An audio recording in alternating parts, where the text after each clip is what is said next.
नमस्कार दोस्तों, मैं अमित साहू आप सभी का आर.के. हॉटस्पॉट स्टडी चैनल पे बहुत बहुत स्वागत करता हूँ। आज हम लोग इन्वायरमेंट इकोलॉजी का कारवां को आगे बढ़ाते हुए है ना क्लास नंबर 9 पे पहुँच चुके हैं। जैसा कि हमने आपसे वादा किया है कि 99 क्लासेस में आपको इन्वायरमेंट इकोलॉजी का संपूर्ण क्लासेस आपको फ्री ऑफ कॉस्ट उपलब्ध कराया जाएगा। उसी का कारवां को बढ़ाते हुए आज हम लोग 9वां क्लास में पहुँच चुके हैं, जिसमें आज हम लोग देख रहे हैं पर्यावरण भूगोल के बारे में। और पर्यावरण भूगोल में हम लोगों ने पर्यावरण का जो 4 घटक थे, जिसमें से पहला प्राकृतिक वनस्पति है ना, उसके बाद जलवायु, मृदा और चौथा था जीव जंतु। तो हम लोग प्राकृतिक वनस्पति और जलवायु है ना उसको कंप्लीट कर चुके हैं। साथ ही साथ मृदा का 2 लेक्चर पीछे प्रीवियस वीडियो लेक्चर में हम लोग कंप्लीट कर चुके हैं। उसको पिछले वीडियो लेक्चर को जाके देखिएगा, ताकि आज जो तीसरा लेक्चर है वो आपको अच्छे से समझ में आए, है ना। तो उसी कारवां को आगे बढ़ाते हुए चलते हैं कि मृदा के बारे में तीसरा लेक्चर को शुरू करने जाते हैं। तो आइए देखते हैं हम मृदा के बारे में, है ना। आर्द्र जलवायु प्रदेश और शुष्क जलवायु प्रदेश, दो डिवाइडेशन में हम लोग बांट के चले थे कि एक आर्द्र जलवायु प्रदेश, एक शुष्क जलवायु प्रदेश में कि मृदा की विशेषता क्या है, साथ ही साथ जलवायु का मृदा की विशेषताओं से सीधा संबंध क्या है, उसके बारे में हम लोग देखेंगे। उसके बाद धीरे धीरे भारत की मृदा की ओर आगे बढ़ रहे हैं हम, है ना, जो आपको ज्योग्राफी से काफ़ी मिलता जुलता है। और बाकी वीडियो लेक्चर में हम बता चुके थे कि माजिद हुसैन सर के इंडियन ज्योग्राफी में जो मृदा का चैप्टर है वो आपको आसानी से समझ में आएगा। और जैसा हमने वादा किया है कि 99 क्लासेस में आपको माजिद हुसैन सर का भी है ना पुस्तक का पूरा व्याख्या सहित आपको बताया जाएगा। साथ ही साथ नितिन सिंघानिया पुस्तक और साथ ही साथ उपेंद्र सिंह पुस्तक का 5-6 वीडियो लेक्चर हमारे यूट्यूब चैनल पे ही उपलब्ध है, तो उसको आप जाके जरूर देखिएगा। साथ ही साथ आप चैनल को सब्सक्राइब कर दीजिए, है ना, और बेल आइकन को प्रेस कर दीजिएगा। इसमें आज रात को है ना कि 8 बजे झारखंड का मुंडा मान की शासन व्यवस्था लाइव आने वाला है, उसको भी आप ज़रूर देखिएगा। तो आइए हम देखते हैं कि अब आर्द्र जलवायु प्रदेश में है ना निक्षालन की प्रक्रिया जिसमें हम देख रहे थे। तो निक्षालन अंतःस्पंदन हम पहले बता चुके हैं, तो जिसमें अंतःस्पंदन का हम कल देख चुके थे, है ना। उसको वीडियो लेक्चर में आप जाके देखिए, है ना, उसके बाद आज समझ में आएगा। तो आज निक्षालन की प्रक्रिया देखते हैं। निक्षालन में देखते हैं कि 2 भागों में उसको हम बांट के देखेंगे। एक लेटराइजेशन जिसको फर्टिलाइजेशन भी कहते हैं, और दूसरा है हमारा पेडोलाइजेशन, है ना। ये दोनों को देखेंगे, है ना। ये दोनों हम देखते हैं ना, तो दोनों प्रक्रिया कुछ नहीं है, वेदरिंग प्रोसेस है। सबसे पहले हम अगर हम जानने की कोशिश करते हैं कि लेटराइजेशन और पेडोलाइजेशन क्या है, तो ये कुछ नहीं है, बस बेसिकली इतना माइंड में रखना है कि वेदरिंग प्रोसेस है, मतलब केमिकल प्रोसेस है। वेदरिंग का मतलब किस प्रकार चट्टान से लेके, है ना, गोलास में हम पहले बता चुके हैं कि मिट्टी का निर्माण कैसे होता है, तो उसको भी जाके देखिए आप, है ना। तो ये वीडियो लेक्चर समझ में आएगा, बार बार निवेदन कर रहे हैं, तो वो वीडियो लेक्चर देखिए आप। तो निक्षालन में हम देखें अंतःस्पंदन कर देख चुके हैं, और निक्षालन देखते हैं। तो निक्षालन में 2 प्रक्रिया है, एक लेटराइजेशन है जिसको फर्टिलाइजेशन कहते हैं, और एक पेडोलाइजेशन है ना। ये वेदरिंग प्रोसेस है, इतना तक हम देख लिए, वेदरिंग प्रोसेस है। उसके बाद हम देखते हैं कि क्षारीय तत्व, है ना, कि जो लेटराइजेशन और फर्टिलाइजेशन में है, जो उसका प्रोसेस जब होता है तो क्षारीय तत्व जो होता है ना, तो आर्द्र जलवायु प्रदेश में हम देख रहे हैं। उसके बाद शुष्क जलवायु प्रदेश में हम देखेंगे, तो इसमें क्षारीय तत्व है वो नीचे की ओर बैठ जाता है, जिससे मृदा की क्षारीयता कम रहती है। और कैसे ह्यूमस मृदा में बढ़ता है, कैसे टेम्परेचर इफेक्ट करता है, जैसे वर्षा की मात्रा इफेक्ट करता है, वो पहले क्लास में देख चुके हैं। तो यहाँ पे हमने देखना, अब यहाँ पे देखना है ना कि लेटराइजेशन और फर्टिलाइजेशन है ना कहाँ पे होता है। तो जहाँ लेटराइजेशन प्रक्रिया या फर्टिलाइजेशन की प्रक्रिया होता है, वो हमारे 3 प्रकार के जलवायु प्रदेश में होता है। कौन कौन सा जलवायु प्रदेश में होता है, आप सब पेन और कॉपी निकाल के बैठिएगा और साथ ही साथ लिखते चलिएगा, है ना, जिससे आपको एग्जाम के समय ना अब वीडियो लेक्चर देख के याद नहीं कर सकते। एक बार आप वीडियो लेक्चर देखें तो याद नहीं होगा, नोट्स कीजिएगा, अपने हाथों से खुद नोट्स बनाइएगा, है ना, वो आपको ज़्यादा बेटर तरीक़े से समझ में आएगा। तो इसलिए आप नोट्स करते चलिएगा, पेन और कॉपी लेके बैठिएगा, ठीक ना। तो जैसे हम लेटराइजेशन की प्रक्रिया देखते हैं, फर्टिलाइजेशन 2 भागों में बांटे हैं निक्षालन को, है ना, लेटराइजेशन और पेडोलाइजेशन। तो लेटराइजेशन अब पढ़ रहे हैं, हम सेपरेट करके पढ़ रहे हैं, लेटराइजेशन पढ़ रहे हैं। तो लेटराइजेशन आपका जो होता है ना, वो 3 जलवायु प्रदेश में होता है। कौन कौन सा जलवायु प्रदेश में होता है, एक उष्ण कटिबंधीय आर्द्र जलवायु क्षेत्र में होता है ना, दूसरा होता है विषुवत-रेखीय जलवायु क्षेत्र में, और तीसरा होता है सदाबहार वन में, है ना। कौन कौन सा जलवायु प्रदेश में होता है आपका ये प्रोसेस, ये प्रक्रिया कौन कौन सा जलवायु प्रदेश में होता है। एक होता है आपका उष्ण कटिबंधीय आर्द्र जलवायु प्रदेश में, दूसरा होता है आपका विषुवत-रेखीय जलवायु प्रदेश में, और तीसरा होता है आपका सदाबहार वन में। यहाँ पे देखते हैं सदाबहार वन या इन तीनों को देखते हैं सेपरेट करके, इन तीनों में क्या क्या विशेषताएं होती हैं, है ना। और ये कैसे प्रोसेस, मतलब कि इस प्रोसेस होता है जब ये प्रक्रिया होता है तो ये मिट्टी में है ना, मिट्टी में मृदा में, तक मृदा बढ़ रहा है और मृदा की विशेषता पढ़ रहे हैं, साथ ही साथ इसका जलवायु के बीच में संबंध पढ़ रहे हैं, ठीक ना। तो ये प्रोसेस जब हो रहा है तो मृदा में कौन कौन सी विशेषताएं आती है, ताकि मृदा की विशेषताएं पढ़ रहे हैं तो मृदा में कौन कौन से विशेष बदलाव होते हैं या विशेष फायदे होते हैं या विशेष नुकसान होते हैं, तो इस प्रक्रिया से हम देखते हैं। ये प्रक्रिया सबसे पहले देख ले कौन कौन सा जलवायु क्षेत्र में मिलता है तो उष्णकटिबंधीय आर्द्र जलवायु क्षेत्र, विषुवत रेखीय जलवायु क्षेत्र और सदाबहार वन में। तो इसमें सबसे पहले हम लोग देखें, इसमें जो वर्षा की मात्रा होता है ना वो ज़्यादा होता है।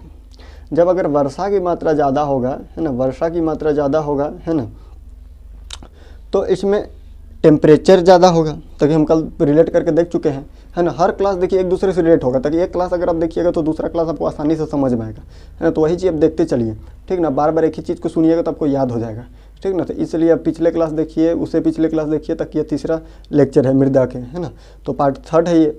तो अब इसको देखिए ताकि पिछला लेक्चर देखिए तो आसानी से ये समझ में आएगा। तो वर्षा की मात्रा जहाँ पे ज़्यादा हो, कहाँ पे ज़्यादा होगा, जहाँ टेम्परेचर ज़्यादा होगा, और जहाँ टेम्परेचर ज़्यादा होगा वर्षा की मात्रा वहाँ पे ज़्यादा होगा। तो यहाँ पे देखते हैं जहाँ पे लेटराइजेशन की प्रक्रिया होता है, वहाँ प्रोसेस होता है, वो कौन सा एरिया में होता है, उष्णकटिबंधीय आर्द्र क्षेत्र, विषुवत रेखीय जलवायु क्षेत्र और सदाबहार वन में। तो इसमें वर्षा की मात्रा और टेम्परेचर ज़्यादा होता है। तो जब वर्षा की मात्रा और टेम्परेचर ज़्यादा होता है ना, तो इसमें विखंडन होता है किसका, सिलिकेट का। इसमें सिलिकेट पाया जाता है। उसमें कौन कौन सिलिकेट पाया जाता है, सिलिका है ना मिलता है, सिलिकेट ऑक्साइड मिलता है ना, उसमें एल्युमिनियम, Fe, नाइट्रोजन, पोटेशियम और कैल्शियम मिलता है, साथ साथ ह्यूमस मिलता है। वर्षा के जल के साथ हमें कौन कौन सा खनिज तत्व मिलता है, ये हम बता रहे। वर्षा के जल की मात्रा के साथ हमें कौन कौन सा खनिज का तत्व मिलता है, हमें सिलिका मिलता है ना, सिलिकॉन मिलता है, एल्युमिनियम मिलता है, आयरन मिलता है यानी फेरस मिलता है। उसके बाद पोटेशियम मिलता है, सोडियम मिलता है ना, और कैल्शियम मिलता है। ये 4-5 तत्व हमें मिलता है। तो जैसे टेम्परेचर ज़्यादा होता है, वर्षा की मात्रा ज़्यादा होता है, इस प्रोसेस में लेटराइजेशन की प्रोसेस में टेम्परेचर ज़्यादा है तो वर्षा की मात्रा ज़्यादा है, और वर्षा की मात्रा टेम्परेचर ज़्यादा होगा तो सिलिकेट का विखंडन सिलिकॉन में हो जाता है। क्या होता है, सिलिकेट का जो विखंडन होता है ना, सिलिकेट का जो विखंडन होता है सिलिकेट का, वो सिलिकॉन में हो जाता है ना। और इसी प्रक्रिया में हम कल देखें कि वर्षा की मात्रा अगर ज़्यादा होगा तो जो भी क्षारीय तत्व हो जल में घुलकर नीचे को बैठ जाएगा, जिससे मिट्टी का जो क्षारीयता होगा वो कम होता है ना। वो जो भी होता है, जो सिलिका होता है वो जल में बहकर नीचे चला जाता है, जिससे मिट्टी का क्षारीयता जो है, क्षारीयता वो मिट्टी में नहीं रहता है, कम रहता है, नगण्य की स्थिति में रहता है ना।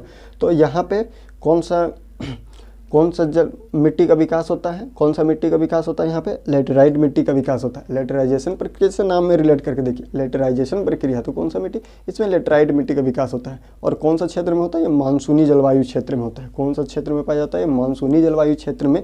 ये प्रोसेस जो ये प्रक्रिया होता है ना लेटराइजेशन का प्रक्रिया, स्पेशली मानसूनी जलवायु क्षेत्र में मिलता है। और इससे इस प्रक्रिया के विकास या इस प्रक्रिया के फलस्वरूप है ना, जो मिट्टी का उत्पत्ति होता है और जो मिट्टी का विकास होता है वो फलतः लेटराइट मृदा का विकास होता है ना। लेटराइट मृदा में अगर हम देखें है ना, लेटराइट मृदा में स्पेशली अगर उसकी विशेषताएं देखें तो लेटराइट मृदा में एल्युमिनियम और आयरन की विशेषता पाया जाता है लेटराइट मृदा में। इसलिए लेटराइट मृदा की कलर जो होता है वो लाल होता है, किस कारण है ना, ये आयरन के कारण है ना।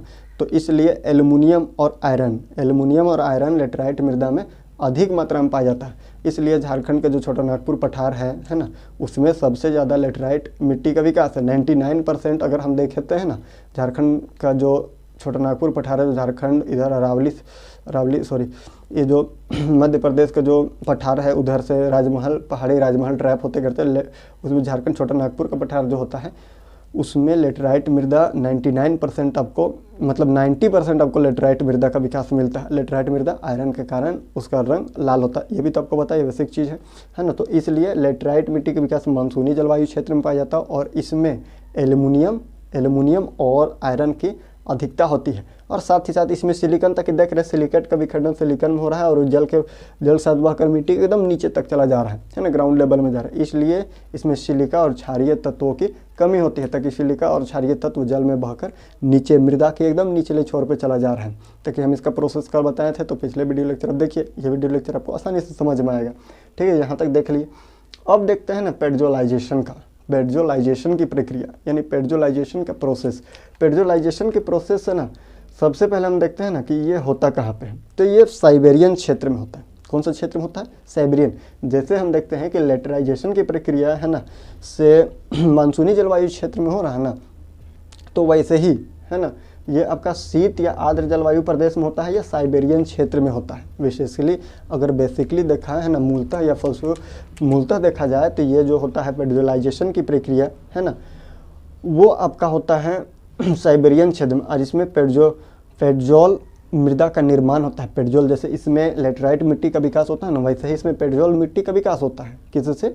ये पेडजोलाइजेशन की तरह, जैसे नाम से ही पेडजोलाइजेशन यानी पेडजोल मिट्टी, जैसे लेटराइजेशन लेटराइट मिट्टी है ना, ये तो नाम से ही कॉमन लग रहा है, तो इसमें कोई आपको याद करने के लिए कोई दिक्कत भी नहीं होगा है ना। तो चलिए यहाँ देखते हैं, तो ये शीत जलवायु प्रदेश में होगा, ये शंकुधारी वन में होगा है ना।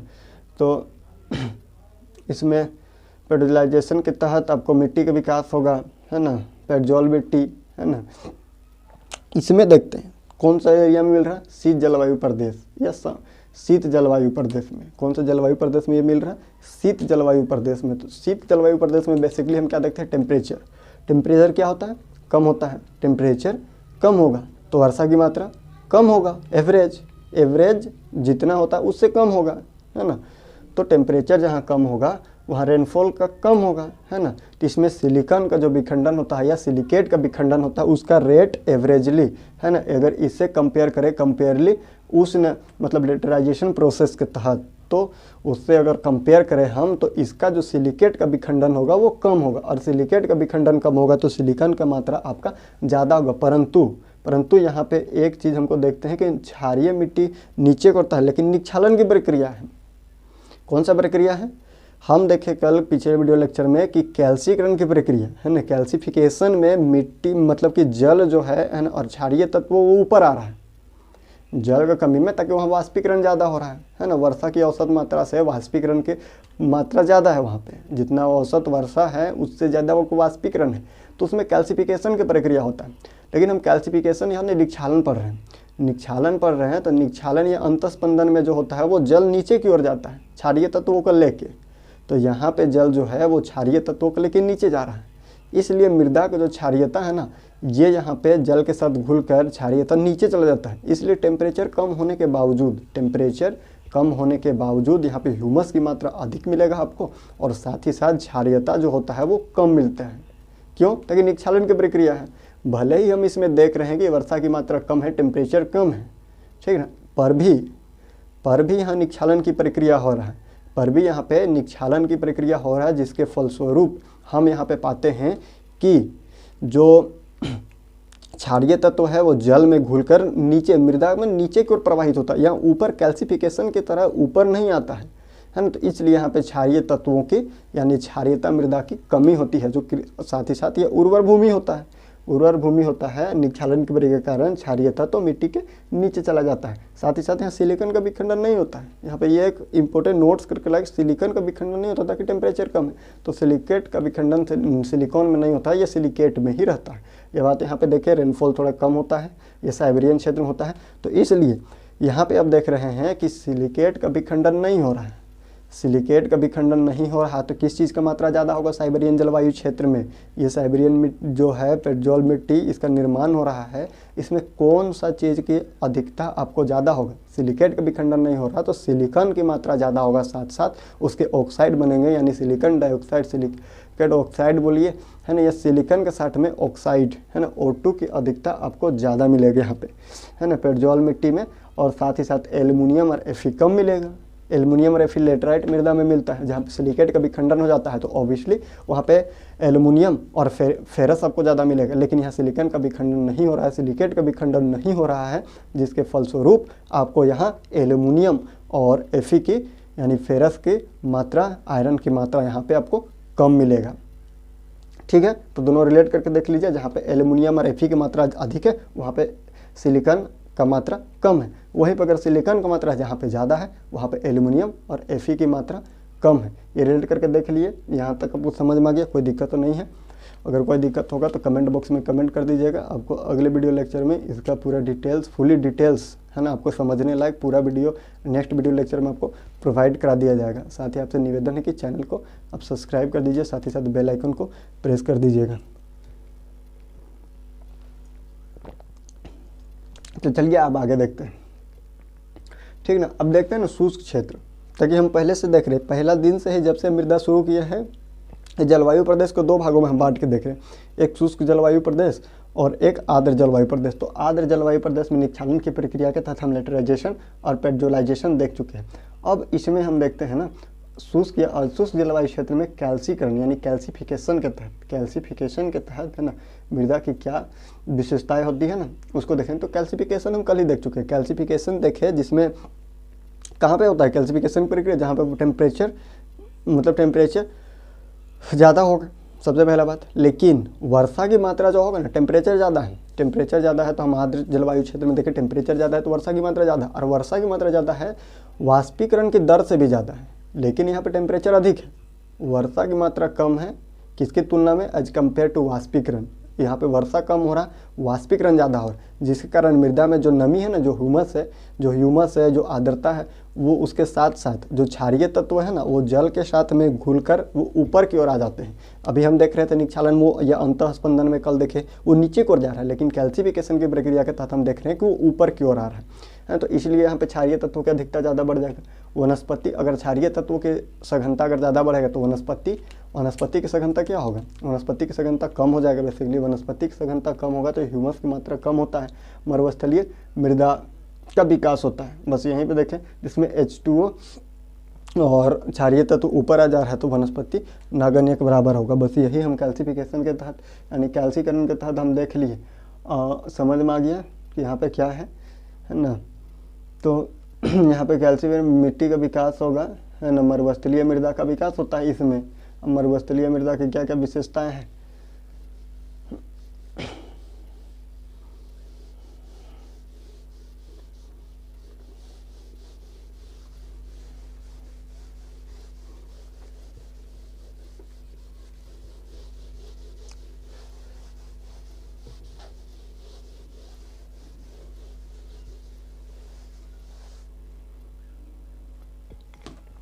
आइए अब यहाँ देखते हैं ना कि किस प्रकार ना मिट्टी का प्रकार मतलब कि डिवाइडेशन होता है। मिट्टी का डिवाइडेशन कहाँ पे हो रहा है, वर्ल्ड लेवल पे है ना, मतलब ग्लोब लेवल पे मिट्टी का प्रदेश है ना कि किस प्रकार से बटा हुआ है ना। उसी में देखेंगे कि ये दो भागों में बांटेंगे हम, आर्द्र जलवायु प्रदेश और अशुष्क या शुष्क जलवायु प्रदेश में।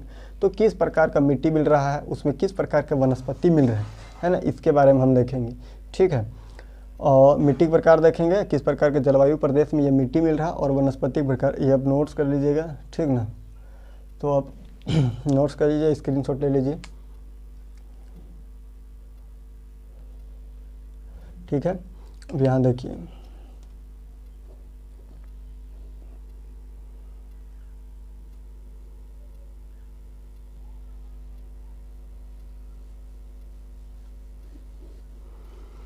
मिट्टी के प्रकार सबसे पहले देखते हैं।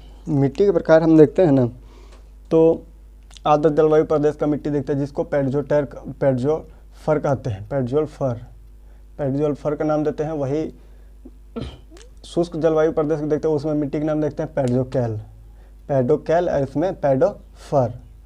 तो आइए देखते हैं मिट्टी के प्रकार, इसमें किस प्रकार का मिट्टी मिलता है हमें, ठीक ना। तो मिट्टी देखते हैं, सबसे पहले यहाँ पे मिट्टी मिल रहा है ना आपका पहला नंबर में कि पेडजोल मिट्टी मिल रहा है, पेडजोल मिट्टी। दूसरा में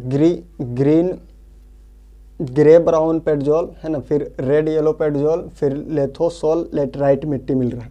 कौन कौन सा 4 मिट्टी मिल रहा है हमको है ना। मिट्टी के प्रकार अगर हम देखते हैं है ना, जलवायु प्रदेश के विभाजन के फलस्वरूप है ना, जलवायु प्रदेश का विभाजन के फलस्वरूप हम मिट्टी के प्रकार देखते हैं। तो एक आर्द्र जलवायु प्रदेश है, एक शुष्क जलवायु प्रदेश है। तो आर्द्र जलवायु प्रदेश में अगर हम मिट्टी के प्रकार देखते हैं तो पेडजोल मिलता है, सबसे पहला नंबर में पेडजोल मिलता है। दूसरा नंबर मिल रहा है ग्रे ब्राउन पेडजोल मिल रहा है। तीसरे नंबर में हम देख रहे हैं कि रेड येलो पेडजोल मिल रहा है। और चौथा नंबर में देख रहे हैं लेथोसोल लेटराइट मिट्टी मिल रहा है। अब इसी को देखते हैं कि पेडजोल मिट्टी आपको मिल रहा है साइबेरियन तुल्य क्षेत्र में। जैसे जैसे हम बढ़ेंगे, अब देखिए यहाँ पे देखिए और समझिए थोड़ा सा।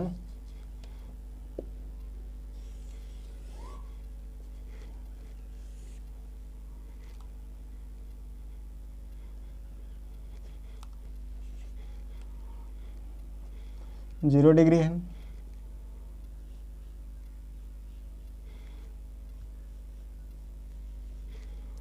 जो आपका साइबेरियन क्षेत्र है ना, जो आपका साइबेरियन क्षेत्र है, साइबेरियन क्षेत्र,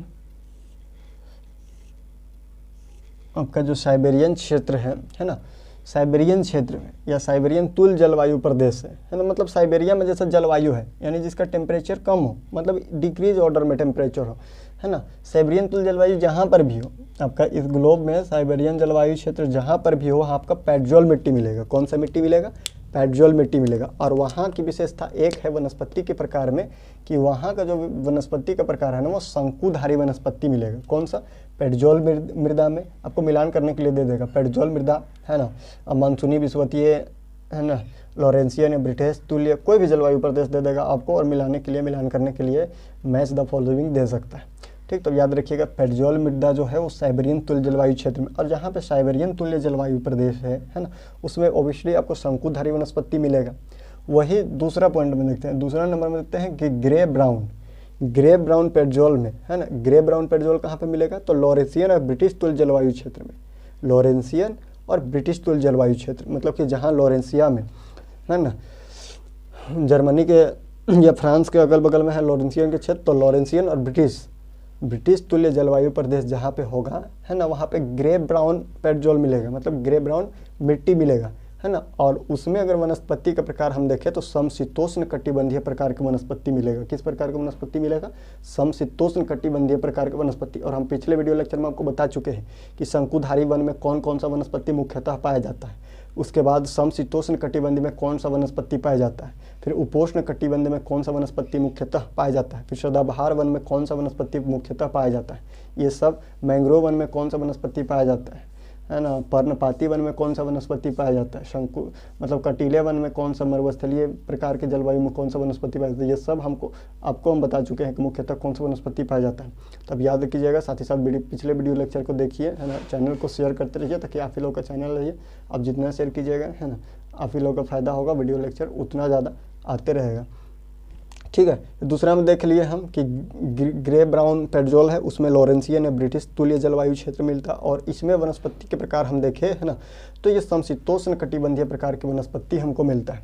फिर तीसरा में देखते हैं रेड येलो पेडजोल, है ना, और रेड येलो पेडजोल देखते हैं तो ये मुख्यतः चीनी तुल्य जलवायु क्षेत्र में पाया जाता है। और चीनी तुल्य जलवायु क्षेत्र में किस प्रकार का वनस्पति मिलता है? तो उपोष्ण कटिबंधीय वनस्पति के प्रकार मिलते हैं। ठीक है, तीसरा में अगर रेड येलो पेडजोल की अगर बात करें हम, है ना, तो ये चीनी तुल्य जलवायु, मतलब चीन का जलवायु जैसा है वैसा जलवायु क्षेत्र ये ग्लोब में कहीं भी उपस्थित हो, अगर चीन यहाँ पे है इस क्षेत्र में, है ना, तो अगर ये यहाँ पर भी वो जलवायु उपस्थित हो, यहाँ पर भी वो जलवायु क्षेत्र उपस्थित हो, है ना, जलवायु प्रदेश वैसा जलवायु मिलता है, तो हमको मिलेगा उपोष्ण कटिबंधीय प्रकार की वनस्पति का वितरण वहाँ पे मिलेगा या देखने को मिलेगा। फिर देखते हैं लेथोसोल लेटराइट मृदा, लेथोसोल लेटराइट मृदा जहाँ पर भी मिलेगा, है ना, ये कौन सा क्षेत्र मिलेगा? मानसूनी विषुवतीय रेखीय क्षेत्र में, यानी कि 35 degree to north, 35 degree to south, है ना, या इस एरिया में हमको मिलेगा आपको मानसूनी विषुवत रेखीय जलवायु प्रदेश। और यहाँ पे मिलता है कौन सा? सदाबहार वन। यहाँ पे कौन सा मिट्टी का विकास मिलेगा आपको, कौन सा मिट्टी का प्रकार मिलेगा? तो लेथोसोल लेटराइट मृदा यहाँ पे मिलेगा। ठीक है, उसी प्रकार अगर हम देखते हैं शुष्क जलवायु प्रदेश में, है ना, मिट्टी का प्रकार, तो चारनोजेम, है ना, और रेड चेस्टनट, दो प्रकार का मिट्टी मिलता है। अगर हम शुष्क जलवायु प्रदेश अगर हम देखते हैं तो यहाँ पे दो प्रकार का मिट्टी मिलता है, एक चारनोजेम मिट्टी मिलता है और एक रेड चेस्टनट मिलता है। वही चारनोजेम में देखते हैं तो वहाँ पे स्टेपी तुल्य जलवायु प्रदेश, है ना, जिसमें 50 से 100 mm औसत वर्षा होता है। स्टेपी तुल्य जलवायु, स्टेपी भी 2-3 मतलब कि जलवायु प्रदेश है जिसको मतलब कि वर्षा, उसमें भी स्टेपी जितने जहाँ वहाँ पे रेनफॉल, है ना, वहाँ ज़्यादा कहीं कम कहीं ज़्यादा एवरेज होता है। तो एवरेज जहाँ 50 से 100 मिलीमीटर का टेम्परेचर होता है वहाँ पे चारनोजेम प्रकार के मिट्टी मिलता है ना। और यहाँ पे देखें तो समशीतोष्ण घास के मैदान, कौन सा वनस्पति के प्रकार मिलता है? तो यहाँ पे चारनोजेम प्रकार के मिट्टी जहाँ पे मिलता है वहाँ पे स्टेपी तुल्य जलवायु प्रदेश होगा। सबसे पहला बात देखिए कि जलवायु प्रदेश कौन सा होगा? चारनोजेम प्रकार के मिट्टी जहाँ पे मिल रहा है वहाँ पे स्टेपी तुल्य जलवायु प्रदेश होगा। और वहाँ पे वनस्पति प्रकार, अगर हम वनस्पति के प्रकार देखें तो समशीतोष्ण घास के मैदान मिलेंगे। कौन से मिलेगा? समशीतोष्ण घास के मैदान मिलेंगे। और यहीं पे यहाँ पे निक्षालन है ना, जहाँ पे एकदम शुष्क जलवायु क्षेत्र मिल रहा है, शुष्क जलवायु क्षेत्र मिल रहा है। तो शुष्क जलवायु क्षेत्र का क्या विशेषता हम जानते हैं? शुष्क जलवायु क्षेत्र में एक विशेषता हम यह जानते हैं कि वहाँ का अम्लीयता ज़्यादा होता है, ह्यूमस की मात्रा कम होता है। यही देखते हैं, ह्यूमस की मात्रा कम होगा, वहाँ पे क्षारीयता ज़्यादा होगा, टेम्परेचर अधिक होगा। क्यों? ताकि वर्षा की मात्रा कम होता है वाष्पीकरण की दर की प्रक्रिया से, है ना। लेकिन चारनोजम प्रकार की मिट्टी जहाँ मिलता है वहाँ पे ये खासियत है, एक नोट करने लायक है कि यहाँ पे निक्षालन और कैल्सीकरण दोनों साथ साथ होते हैं। क्या होते हैं? निक्षालन और कैल्सीकरण दोनों साथ साथ होते हैं। जैसे देखिए, एक यहाँ से आ रहा है और एक यहाँ से जा रहा है ना। ये मिट्टी सरफेस है, अर्थ सरफेस है, ठीक ना, ये अर्थ सरफेस है। तो इस प्रक्रिया को देखिए कि यहाँ से हो रहा कैल्सीकरण, मतलब कि ये कैल्सीकरण हो रहा है ना, कैल्सिफिकेशन यहाँ पे हो रहा, और यहाँ पे निक्षालन हो रहा है, यह अंतस्पंदन। तो बीच में आके यहाँ पे यहीं पे ये प्रोसेस खत्म हो जाता है। तो इसलिए यहाँ का क्षारीयता जो है, मिट्टी की क्षारीयता एकदम अपेक्षाकृत कम होता है लेकिन अपेक्षाकृत कम होता है। उसी प्रकार देखते हैं यहाँ पे क्षारीयता कम होता है, तो निक्षालन और कैल्सीकरण प्रक्रिया साथ साथ होता है। कौन सा मिट्टी में? चारनोजम प्रकार की मिट्टी में। इसलिए यहाँ पे स्टेपी तुल्य जलवायु प्रदेश पाया जाता है और इसलिए यहाँ पे समशीतोष्ण घास के मैदान का विस्तार होता है। फिर रेड चेस्टनट देखते हैं तो ये सवाना तुल्य जलवायु प्रदेश मिलता है। इसमें वृक्ष और घास के मैदान दोनों साथ साथ पाए जाते हैं, है ना। रेड चेस्टनट अगर जलवायु मिट्टी के प्रकार अगर हम देखें तो इसमें सवाना तुल्य जलवायु प्रदेश में मिलेगा ये, और इसमें वृक्ष प्लस घास के मैदान दोनों पाए जाते हैं। क्यों पाया जाता है? शुष्क क्षेत्र में ताकि कार्बनिक पदार्थों का विखंडन होता है, और जहाँ पे ज़्यादा कार्बनिक पदार्थों का विखंडन होगा वहाँ ह्यूमस की मात्रा अधिक होगा। और ह्यूमस की मात्रा जहाँ पे अधिक होता है, हम कल ही पढ़ चुके हैं कि ह्यूमस की मात्रा जहाँ पे ज़्यादा बढ़ता है वहाँ पे की मिट्टी में गाढ़ेपन आता है, और मिट्टी गाढ़ेपन होता है तो काली प्रतीत होती है, गाढ़ेपन होता है। और जहाँ पे मिट्टी गाढ़ा प्रतीत होगा वहाँ उर्वरा शक्ति मिट्टी का ज़्यादा होगा, इसलिए खेती लायक यहाँ पे होता है। इसलिए वृक्ष भी यहाँ पे थोड़ा बहुत मिल जाते हैं, और साथ ही साथ घास के मैदानों का भी विकास होता है। तो कौन सा मिट्टी में? रेड चेस्टनट में। कौन सा क्षेत्र मिलता है? सवाना जलवायु प्रदेश मिलता है। यहाँ पे घास और वृक्ष, मतलब कि वृक्ष दोनों पाए जाते हैं। क्यों पाए जाते हैं? शुष्क क्षेत्र होने के बावजूद यहाँ पे क्यों पाए जाते हैं? ताकि कार्बनिक पदार्थों का विखंडन यहाँ पे ज़्यादा होता है, और कार्बनिक पदार्थों का विखंडन होने के फलस्वरूप यहाँ पे ह्यूमस की मात्रा ज़्यादा होता है। ह्यूमस की मात्रा ज़्यादा होने के फलस्वरूप मिट्टी में गाढ़ेपन आता है, मिट्टी का रंग काला प्रतीत होता है, भारी प्रतीत होता है, और यहाँ का उर्वरा शक्ति ज़्यादा होता है। और उर्वरा शक्ति जहाँ पे ज़्यादा होगा वहाँ का मिट्टी में कृषि लायक, है ना, वो ज़्यादा होगा। ज़्यादा उर्वरा हो तो कृषि लायक मिट्टी ज़्यादा होगा। इसी कारण इसी फलस्वरूप वहाँ पे वृक्ष भी मिलते हैं और घास के मैदानों का भी विकास होता है। तो चलिए आज यहाँ पे हम लोग इतना देख लिए, है ना। नेक्स्ट वीडियो लेक्चर में ही मिट्टी कंप्लीट अभी नहीं हुआ है, तो नेक्स्ट वीडियो लेक्चर में भी मिट्टी को हम आगे बढ़ाएंगे, है ना। तो आपसे निवेदन है कि चैनल को सब्सक्राइब कर दीजिएगा, साथ ही साथ बेल आइकन को प्रेस कर दीजिएगा, और जो भी क्वेरी हो कमेंट बॉक्स में नीचे कमेंट कर दीजिए, ताकि हम नेक्स्ट वीडियो लेक्चर में आपको इसका जो भी आपको प्रॉब्लम है उसका सॉल्यूशन अगले वीडियो लेक्चर में हम आपको इसी चैनल के माध्यम से कर देंगे। तो चलिए ठीक है, धन्यवाद।